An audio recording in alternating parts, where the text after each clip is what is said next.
Good day, ladies and gentlemen, and thank you for standing by, and welcome to the Tesla first quarter 2021 results and Q&A website. At this time, all participants are in a listen-only mode. After the presentation, there will be a question and answer session. Please be advised that today's conference is being recorded. If you require any further assistance, please press *0. I will now hand the conference over to your speaker today, Martin Vieca, Senior Director of Investor Relations. Thank you, Carmen, and good afternoon, everyone. Welcome to Tesla's first quarter 2021 Q&A webcast. I'm joined today by Elon Musk, Zachary Kirkhorn, and a number of other executives. Our Q1 results were announced at about 1 p.m. Pacific time in the update deck we published at the same link as this webcast. During this call, we will discuss our business outlook and make forward-looking statements. These comments are based on our predictions and expectations as of today. Actual events or results could differ materially due to a number of risks and uncertainties, including those mentioned in our most recent filings with the SEC. During the question and answer portion of today's call, please limit yourself to one question and one follow-up. Please press *1 now if you would like to join the question queue. But before we jump into Q&A, Elon has some opening remarks. Elon? Great, thank you. Q1 2021 was a record quarter on many levels. Tesla achieved record production, deliveries, and surpassed $1 billion in non-GAAP net income for the first time. And we've seen a real shift in customer perception of electric vehicles, and our demand is the best we've ever seen. So this is, we're used to seeing a reduction in demand in the first quarter, and we saw an increase in demand. That exceeded the normal seasonal reduction in demand in Q1. Model 3 became the best-selling mid-size premium sedan in the world. In fact, I should say the best-selling luxury sedan of any kind in the world. The BMW 3 Series was for the longest time the best-selling premium sedan. It's been exceeded by the Tesla Model 3. And this is only 3.5 years into production and with just 2 factories. For Model 3 to be outselling its combustion engine competitors, I think is quite remarkable. In the past couple of quarters, we delivered roughly 250,000 Model 3s, which translates to an annualized rate of 500,000 per year. When it comes to Model Y, we think Model Y will be the best-selling car or vehicle of any kind in the world, and probably next year.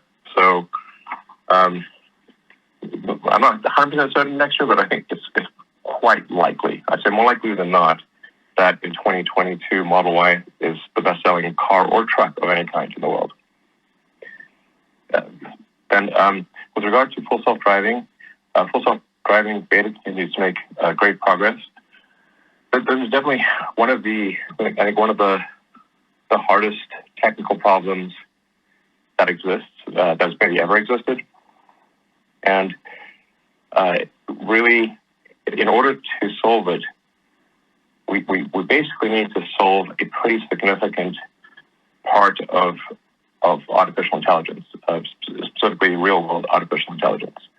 And that sort of AI, the neural nets need to be compressed into a fairly small computer, a very efficient computer that we've designed, but nonetheless, a small computer that's using on the order of 70 or 80 watts.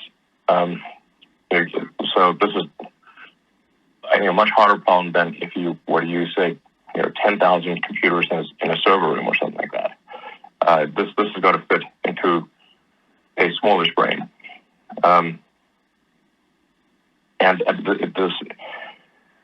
I think with the elimination of radar, we're finally getting rid of one of the last crutches. Radar was really, it was making up for some of the shortfalls of vision, but this is not good. You actually just need vision to work. And when vision works, it works better than the best human. Because it's like having 8 cameras. It's like having eyes in the back of your head, the sides of your head, and 3 eyes at different focal distances looking forward. This is,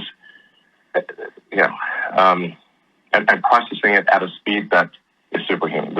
There's no question in my mind that with a pure vision solution, we can make a car that is dramatically safer than the average person. So, but it is a hard problem because we are actually solving something quite fundamental about artificial intelligence. We basically have to solve real-world vision AI, and we are. So, and key to solving this is also having just a massive data set.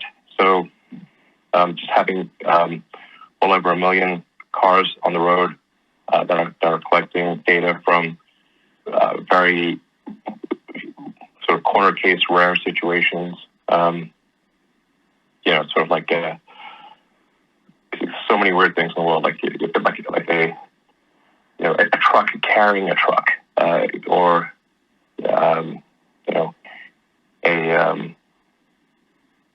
car with one example is a car is an actual example, a car with a kayak on the roof, where the kayak has a little weight dangling from the front of the kayak in front of the car, and yet the car must ignore this and just look at the road. So it's really quite tricky, but I am highly confident that we will get this done. So yes, this quarter, and I think we'll continue to see that a little bit in Q2 and Q3. So Q1 had some of the most difficult supply chain challenges that we've ever experienced in the life of Tesla. Insane difficulties with supply chain, with parts over the whole range of parts. Obviously, people have heard about the chip shortage. This is a huge problem. But then, in addition to that, for example, we had quite a bit of difficulty scaling drive unit production in China, because we're unable to get critical engineers there because of COVID quarantine restrictions. So, which meant that Tesla worldwide was dependent on drive units made at our factory in Nevada. So that was a very challenging situation. I think we're mostly out of that particular problem. But those are just two of many challenges. So the teams really done an incredible job of dealing with really severe supply chain shortages. So let's see, with respect to the Model S and X, there were more challenges than expected in developing the Plaid Model S, or what's called the Palladium program, which is the new version of Model S and X, which has a revised interior and a new battery pack and new drive units and new internal electronics, and has, for example, a PlayStation 5 level infotainment system. There's just a lot of issues encountered. Ensuring that the new battery was super safe was quite hard because we're packing more energy in a smaller space. So it took quite a bit of development to ensure that the battery of the new SX is safe. And then we're trying to get all the details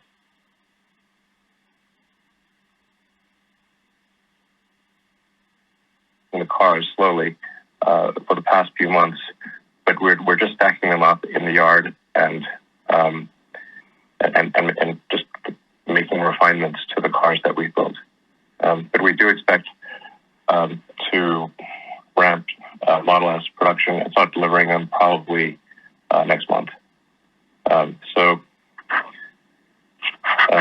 then to be in sort of fairly high volume production for the S in Q3, and to start delivering Model X in Q3 as well. So I think as we ramp up, I think probably the demand for the new SX will be quite high. So we should really just going to be a question of ramping supply chain and internal production processes. So probably we're going to aim to produce over 2,000 SX per week. Perhaps, if we get lucky, upwards of 2,400 or 2,500. This again is contingent on global supply chain issues, which are just a lot of factors outside of our control here. But I do think these things will get sold, so it's just a matter of time. And then we'll be doing well over 2,000 SX per week. And it's a great car. It actually costs us less to produce, a little bit less to produce, but it is a superior product. So in conclusion, there's a lot to be excited about in 2021 and 2022. We're building factories as quickly as we can. Both Texas and Berlin are progressing well. We expect to have initial limited production from those factories this year and volume production from Texas and Berlin next year. At the same time, we're continuing to ramp production of Model Y in Fremont and Shanghai. In the background, we're continuing development work on the Semi, Cybertruck, the Roadster, and other products. Thanks to everyone at Tesla who made this year a huge success. Now on to questions. Thank you very much. We have some remarks from Zachary Kirkhorn as well. Okay. Yeah, thanks, Martin. Thanks, Elon. So congratulations to the Tesla team on breaking multiple records in the first quarter of 21, as Elon had mentioned, which is typically the most difficult of the year for many reasons. To summarize the quarter, I think it's best understood by three key items. First, we successfully launched and began the ramp of Model Y in Shanghai, achieving positive gross margin in the first quarter of production and receiving a great reception from the market. Second, as Elon mentioned, although we began the production process for the Model S during the quarter, we had not yet begun customer deliveries. The reduction in Model S and X deliveries from Q4 to Q1 were a meaningful headwind to free cash flows and profit generation. For example, we incurred an estimated $200 million of direct P&L impact relating to this program in Q1, the majority of which is reflected in COGS, and that's before even considering the impact of lost revenue and profits as a result of the transition. And as Elon mentioned, we expect the first deliveries to begin shortly. Third, as we continue to work through the instability of the global supply chain, particularly around semiconductors and port capacities, while the Tesla team, in partnership with our suppliers, did tremendous work keeping our factories running, we did experience high expedite costs in the quarter, and they were also higher than they were in Q4, with some minor interruptions to production over the course of the quarter. But we believe that this landscape is improving, but it does remain difficult, and it's an evolving situation. If we double-click within net income, auto gross margin, excluding credits, improved sequentially and year over year. This is in spite of the cost mentions for S and X and expedites and a reduction in global ASPs, as our cost structure as a company is reducing at an even faster pace. So as we look out over the course of the year, we feel optimistic about our gross margin strength, particularly as some of these headwinds we're experiencing start to be resolved.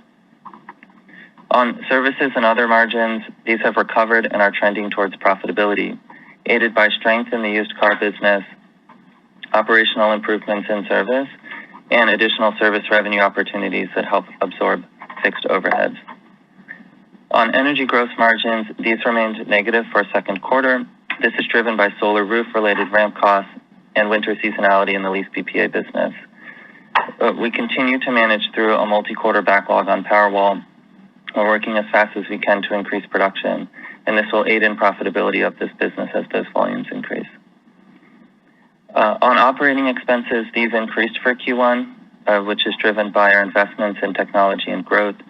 In particular for R&D, this includes the structural battery pack and 4680 cells, investments in the new S and X, and our neural net and silicon investments. On the SG&A side, we're setting up infrastructure and support for both China and EMEA in anticipation of volume to come there. And as I've said before, our plans show that we remain on track for sustained industry-leading operating margins. Double-clicking on cash flows, we continue to generate positive free cash flows, and this was despite the significant working capital headwinds from SNX. Additionally, we are making progress reducing various forms of debt.